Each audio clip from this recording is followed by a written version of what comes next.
Alright guys, we are out here on the range with the Sabre 15 in the Mark 12 variant. So we're going to get zeroed up here, and that's going to be part one of this video series. We're using the Sabre black tip, their blade black tip, 75 grain 5.56. I figured the best ammo to go with for this gun is the ammo that Palmetto State Armory makes themselves. So yeah, 75 grain coming out of this thing.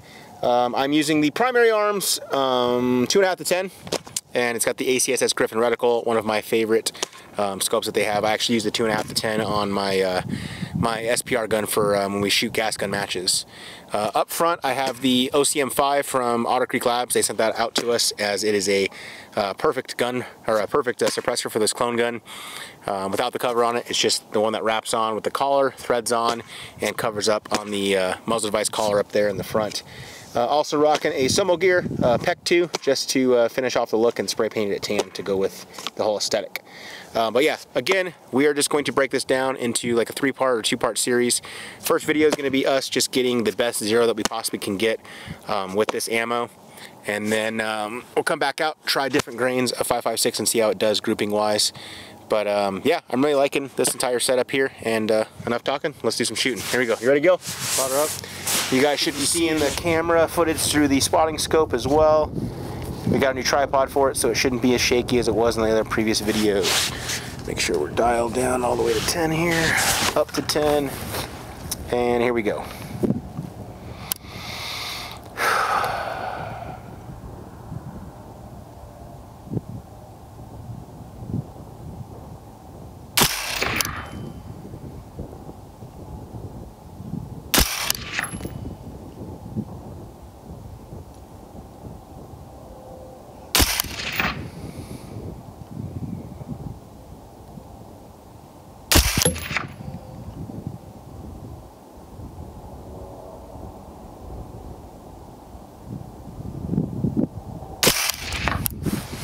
Alright, we'll go down and take a look. These are not the first rounds out of the gun, guys. I shot a couple of mags just to get us on a steel silhouette out there, so we weren't, you know, spending a bunch of time on camera trying to get on paper. So now these are the first rounds on paper though, and I can say right now, gun is a very soft recoil.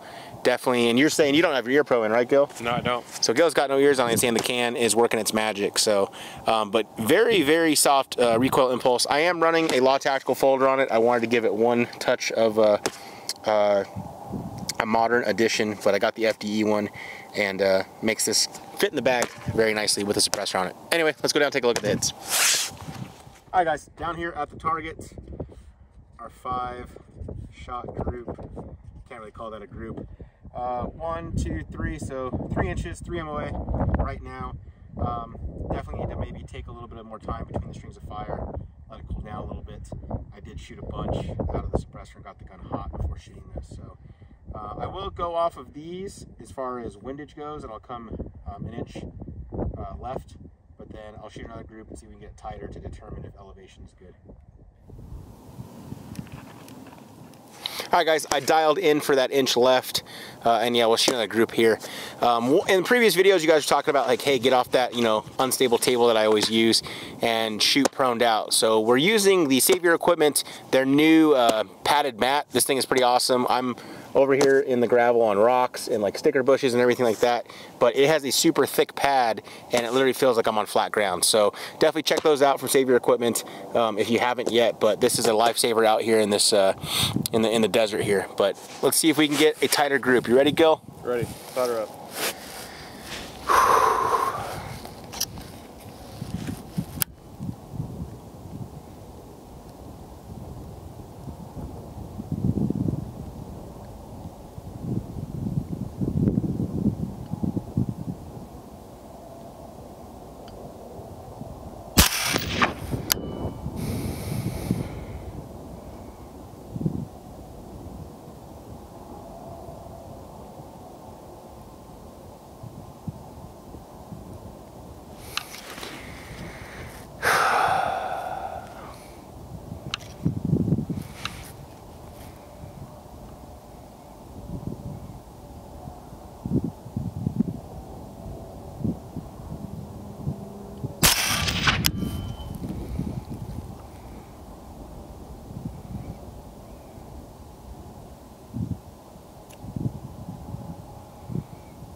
And now, just for fun, I'm going to shoot the little 8-inch steel to the right of that.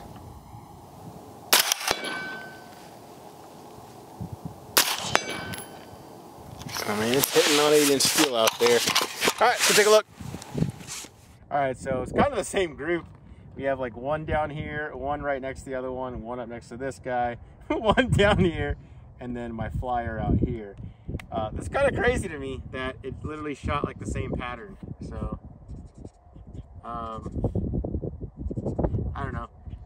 I'm sure you guys have comments down below, but yeah, there's things you can think of to tell me to do better, to get a better grouping. I'm all open ears, but I think that's as good as we're gonna get. I literally just shifted that a little here. This is on me, but that round I shot, let's go over here, Gil. This little 8-inch steel, I was aiming here at an angle, and I hit here. So, I mean, if I needed to hit the size of somebody's head, I'd be good, but definitely would like that tighter. Alright guys, so I decided to take off the suppressor, even through my little heat shield here, which is like motorcycle exhaust pipe wrap and then some netting over it. It's still pretty warm through that. So I'm going to try shooting without the suppressor and see what kind of grouping we get. I confirmed we're hitting on steel, no problem. From here it looks pretty accurate, so I'm going to shoot on paper and let's see how we do. You ready, Gil? Ready. Line up.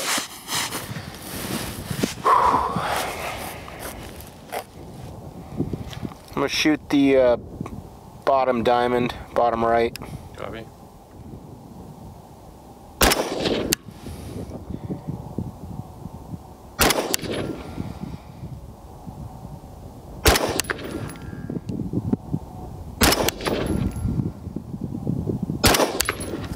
Cool. Let's take a look. Alright guys, so down here at the target, I mean, we did bring the grouping down. Looks like about a 2-inch MOA now. I will say this, without the suppressor, the gun got even softer to shoot. Like, I barely feel, I mean, it's 223, there's not a lot of recoil to begin with, but I mean, it feels like a 22, it feels like nothing. But grouping did get tighter. I much prefer this over this. I mean, don't get me wrong, it would be nice if it was this. That'd be, you know, sub MOA. But I'm gonna try, I don't really know to dial in off of this. I mean, elevation wise, we got, I can come down a little bit, but windage wise, I got, you know, equal. One's in the center and then 2 left, 2 right. So I'm gonna dial down for about an inch, 1.25 inches, and I'll shoot for another diamond and see what we're looking at. All right, yeah, so suppressor's still warm. I'm just did my adjustments, came down 4 clicks, and yeah, I'll shoot the same bottom right diamond and see how we do. I'm sure with how tiny these holes are, you're probably not getting much out of the spotting scope view, but kind of is what it is. Here we go.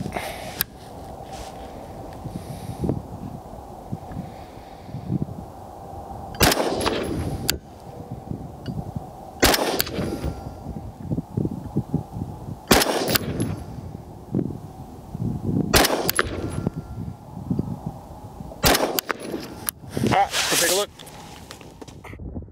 Alright, this is kind of just starting to freak me out now. It's like literally almost the same thing. 1, 2, 3, 4, centered across the top, and then 1 down below, just mirroring now. So, I'll come back up 2 clicks from the 4 that I did, just to get me center line with windage here, but it's kind of crazy to me. So, I don't know what to think of it. I mean, it could be that there's a little bit of wind down here. I mean, I can't see in the spotting scope. It is moving a little bit, but I'm still happy with that. I mean, 2-inch grouping for a sub $1,500 gun. Yeah, I don't mind that. And it is interesting though with the suppressor, so I definitely think getting the entire system hotter with the suppressor is going to make it expand like it did here. We're going to let it cool down for like 10-15 minutes and then put the suppressor back on and see what kind of groups we're getting. Alright guys, so the OCM5, that is cooled down. I got the suppressor cover off, though you guys can see it. And I also, let's see, yep, the handguard, everything, this is all cooled down as well. I'm going to shoot the 8-inch mini A-zone steel to the right of the paper. You guys should be seeing it through the spotting scope now. That way you guys can see the impacts and where they're hitting. I still am zeroed from before when I shot without the suppressor, but it shouldn't be too far off. It was only ½ inch off when I corrected my zero unsuppressed. So let's see where we're hitting. You ready, Gil? Butter up. Mini A-zone, the thing is only 8 inches wide. Here we go.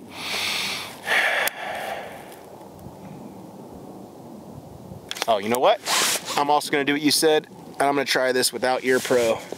Gil said the suppression was pretty on point, and it wasn't loud at all. Here we go.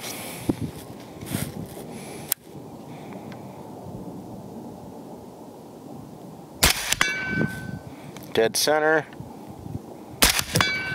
Dead center. Dead center.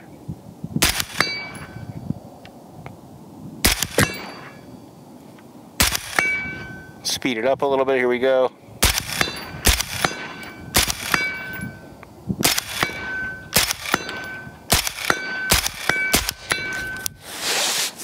Oh, got a jam here. Let's see. Oh, that's that round from before. So that's on me. I did have a round in there that was a little wonky. It's got a dent in it. It was giving me problems earlier. But let me shoot what I got left here of this black tip. I did notice as I did the rapid fire there, a little bit of gas in my right eye, nothing crazy. I can feel a little bit of burn, but not like enough for it to come off gun. So, but I mean, I don't think you'd be shooting that fast with this thing. You might be, but here we go again. Ready, Gil? Butter up.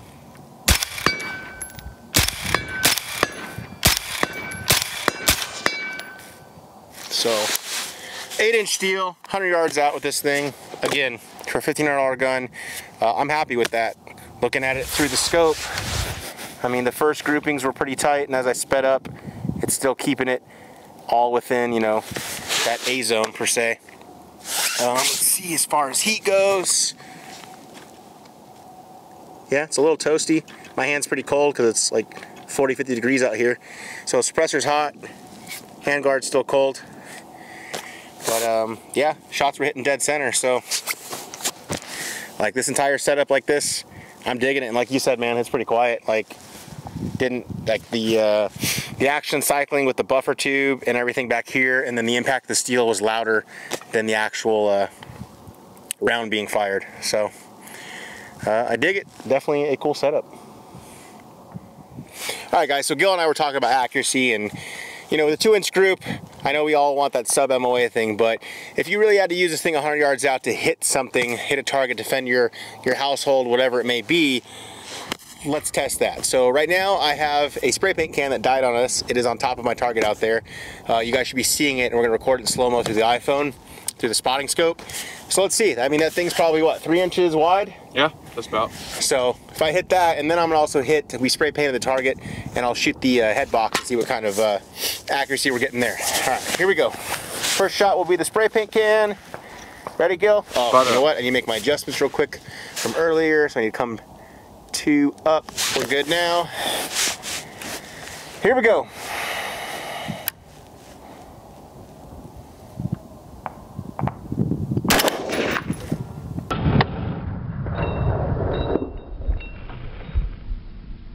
Boom. And then now I'm going to shoot between the 2 bolts, all right?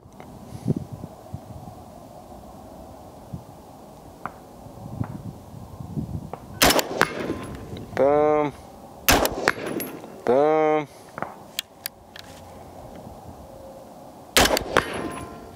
So there's low left. Dead on.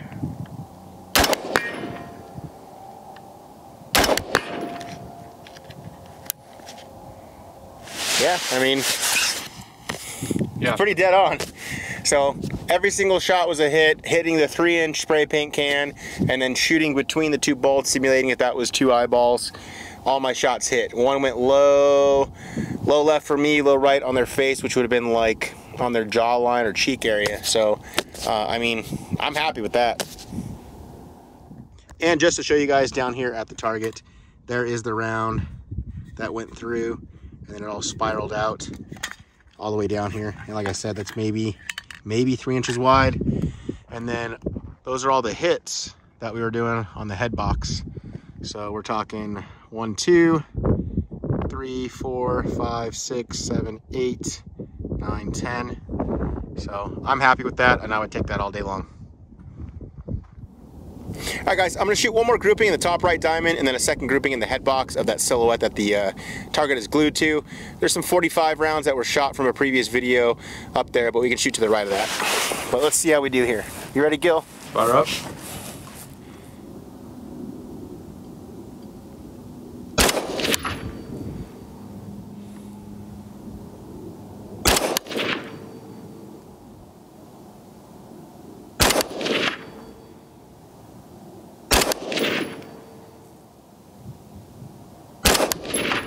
All right, now for the head box.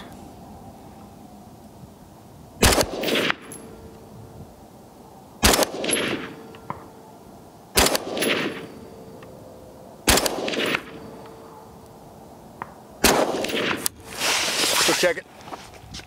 All right, guys, down here at the target, still about a 2-inch, a little over like 2.25 inch MOA grouping. I probably threw one, and then I am noticing, yeah, the target with the wind, it's got a little bit of movement. I mean, it would have been great if these 3 was my grouping, but that would have been sub MOA. But regardless, from the steel stuff and this grouping here, gun's capable. I'm sure some of it's me. You know, I can feel this teetering here. Head box though, I mean, good there. I don't know if I shot 4 or 5. If I shot 5, one might be off or one might be in here. I would imagine that it's on, considering the hits here, but I was aiming to the right of this group, and I mean, we're in that little credit card. So yeah, I mean, if you're looking at getting one of these are the kind of results that I can produce, guys. Mind you, I shoot handgun a lot more than rifle, especially precision or long range, so take that with a grain of salt as well. But if you're somebody like me who is, you know, I liked how it was a clone gun, Mark 12. In addition to that, I just, like, for the price point, I thought, why not? And I'm happy with the results, especially what we did on steel with those spray paint bottles. So just kind of giving you guys the honest feedback on what we could produce with it. Maybe you could do better, maybe you're worse, but this is what we were able to do, and hope that helps you guys out. All right, guys, now we're going to shoot my little 8-inch mini A-zone steel target. To the right of it, you guys should be seeing this as well through the spotting scope. And again, I'm going to aim first, you know what, I'll aim dead center of the silhouette. You ready, Gil? Spotter up. So I went high left from dead center. Closer to where I'm aiming.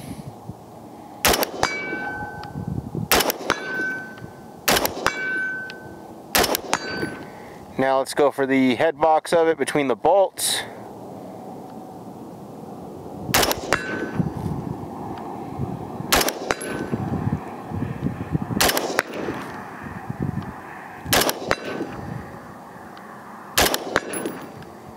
So I mean, even with the target shaking, let's go rapid, here we go.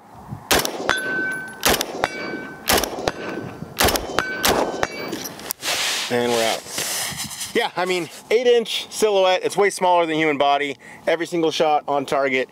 So for a $1,500, very nice clone gun. I mean, you got the tube rail, the tubular handguard, sorry, and then the PRI rail that goes monolithic across the entire thing.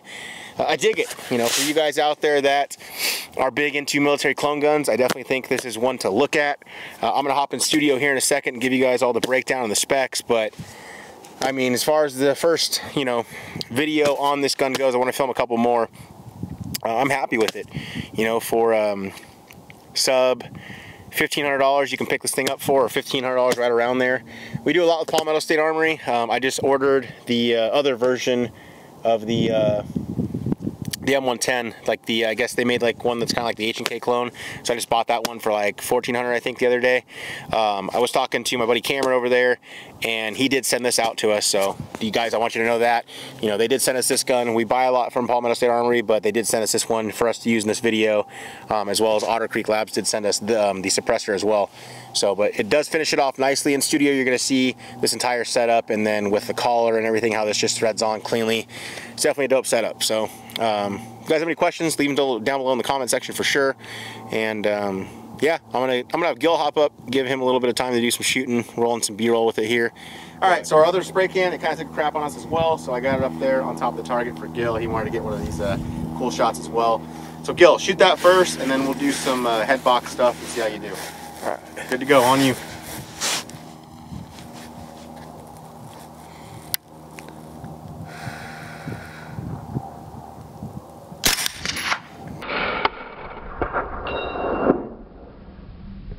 Nice. So now put the tip of the chevron just between the two bolts. Copy. You should either be hitting dead center or just a little low like I was. Boom, right between the eyes. Right on the eyeball. Right in the nose. Right in the same spot. That would be like the hairline. Eyeball. Eyeball. Eyeball. Now go dead center of the silhouette of the huge. There you go.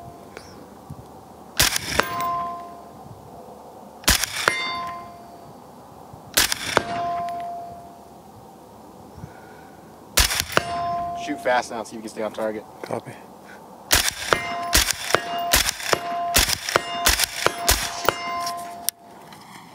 All right, tell the people, how is the gas going faster? You know, a little gas to the face, but nothing crazy. But dude, this gun's awesome. Like the recoil, like nothing, right? Yeah. I mean, obviously it's 223 but 556. Yeah, super soft, like you said. And then, like I said before, the sound suppression is awesome. I mean, I have my ear pro on right now, but before that, I had it off, and it was so quiet. For you, 9mm and 556 all day over 45 and 308. Oh, 100%. All right, down here at Gil's target now. Look at them great hits. Good job, dude. Sniper Gil. And your spray can, boom, through and through. I mean, I do want to hear from you guys that are long range guys. What do you think we can do different on the next range session with this? So maybe give us a tighter grouping, or is that just what's to be expected, you know, from, you know, being a budget Mark 12? I'm sure, like, I mean, I don't know, is it budget Mark 12? Is it, or is it pretty on par with what you would get if you were buying an exact military Mark 12? You guys that are more in the know, you have more knowledge on this, please speak on it down below in the comment section. You guys on the last video, I'm definitely open ears, and I like to hear from you guys that know about this stuff. But overall, I enjoyed shooting it. I'm happy with the shots that we're getting on steel. You guys saw that awesome footage of the the 3-inch spray paint can doing its helicopter spiral effect. That was really cool. But I mean, every single shot that I just showed you, you know, here on the range with shooting the steel, if we had to shoot, you know, defend your property 100 yards out, we were hitting, and I'm talking, we were hitting like head box between the eyes hitting. So definitely happy with that. Maybe I just suck at grouping. That could be it too. But yeah, let me know down below in the comments, guys. I appreciate you checking out the video. And yeah, now here's your specs. All right, guys, we have the Palmetto State Armory Sabre Mark 12 variant here. This rifle features an 18-inch barrel with a 1 in 7 twist rate and uses the Otter Creek Labs collar and flash hider. That mates up well with the OCM5 suppressor from Otter Creek Labs as well, and it gives you that true Mark 12 clone experience. Palmetto State Armory has sourced the PRI Gen 3 tubular handguard along with their SPR Gen 3 rail to match. The entire rifle has an FDE Cerakote with matching FDE furniture and A1 stock. The rifle also features their Sabre Claw 2-stage DLC trigger, radiant charging handle, and safety selectors. The bolt carrier being used is the PSA Custom Fathers of Freedom BCG by Microbest with Springco extractor spring. And lastly, the lower and upper receivers are forged 7075 T6 aluminum. Now for the scope, we are using the 2.5-10 from the team over at Primary Arms. They were nice enough to send us this scope to use for this video free of charge. This is actually the scope that I also use in my local gas gun matches here in Vegas. The magnification and clarity are amazing for the price point, and you guys all know I really dig the ACSS reticle. Now, when putting this together, I wanted to get as clone correct as I could, and the team over at Otter Creek Labs helped us out by sending out their OCM5 suppressor. This works perfectly with their long collar, and the suppression was impressive, especially for shooting 5.56. The last thing we put on this setup was a little touch of modern with the FDE Law Tactical folder. The FDE color matched very well, and having it allowed us to bag the rifle even with the 18-inch barrel and suppressor attached. Big thanks and shout outs to Palmetto State Armory, Primary Arms, and Otter Creek Labs for sending out their products for us to use to make this video. We greatly appreciate the support. Alright guys, so that was the breakdown on our PSA Mark 12 and how we have it set up with everything from the actual gun itself to the primary arms, 2.5 to 10 with the ACSS Griffin reticle, one of my favorites for my LPVO, or sorry, for my SPR style guns. In addition to that, the Otter Creek Labs OCM5. I definitely dig how, you know, they made it, I guess, clone correct is what some of you guys would say, to the gun with being threading onto that collar, and the sound suppression on it was pretty awesome. So didn't notice a lot of gas in the face. We do have a little bit of wind out here, so I'm sure that helped. But again, as I said before, the specs part, guys, overall I'm pleasantly pleased and surprised with everything from the ammo from Palmetto State Armory, their Sabre the blade black tip 75 grain 5.56, to this build with using the tubular handguard and the PRI rail, the collar muzzle device, and the OCM can, all tied in together with this optic.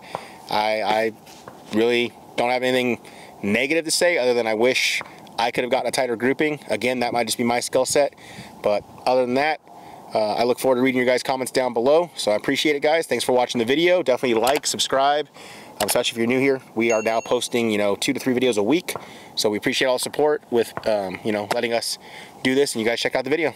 As always, guys, thanks for watching. I'll see you in the next one.